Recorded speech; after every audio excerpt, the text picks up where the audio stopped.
If you've beaten the Final Fantasy VII Remake and you're still scratching your head wondering what the hell is going on, you're not alone. There are a lot of rumors, speculation, and the like all bouncing around the internet right now like a goddamn slinky. The key to understanding the story, or hopefully understanding it the way the current being translated Ultimania guide and the game's eventual sequels will explain it, I believe starts with understanding the changes made to Sephiroth's character.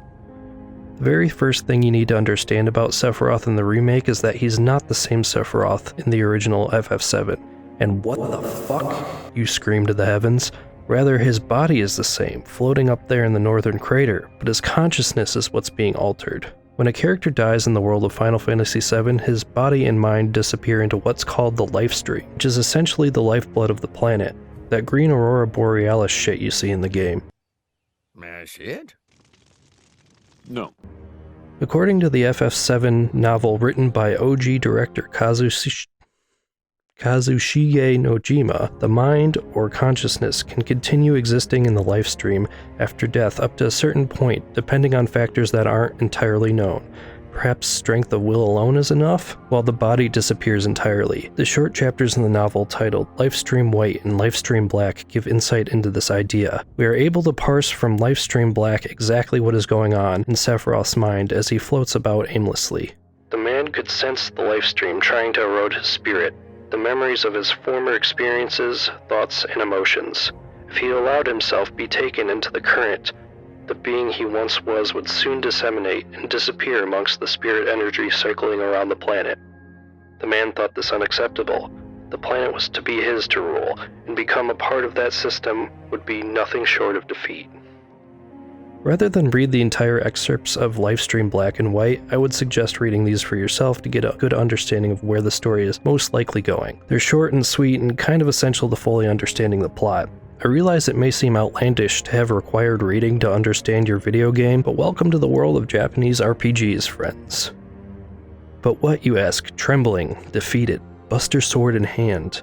Does any of this have to do with the remake? Well, what is being alluded to throughout FF7 Remake is that Sephiroth knows a lot more than he should at this stage in the game. Take a look at his dialogue in Chapter 2 alone if you don't believe me on this point. In a late game dialogue from Red 13, we're made privy to the idea that all events, past, present, and future, flow through the lifestream. If we extend this logic further and read into Sephiroth's thought process in Lifestream Black, we can come to the conclusion that the reason Sephiroth knows so much is because of his consciousness after the events in the original FF7 communicating with his current self, dormant in the northern crater, via the lifestream. In a roundabout way, Final Fantasy VII Remake is a sequel to the original game, with an omnipotent Sephiroth attempting to undo his defeat and rule the planet, which he believes rightfully belongs to him. If this seems like a leap in logic, consider how closely Aerith visibly talks to the lifestream in the opening cutscene, and it may not be so difficult to believe that Sephiroth could do the same. What is this stinky Kingdom Hearts bullshit? Don't click off the video just yet, because what you need to understand is that this isn't out of line with the original Final Fantasy VII. Recall that in FF7 Original, Sephiroth projected himself onto his own clones,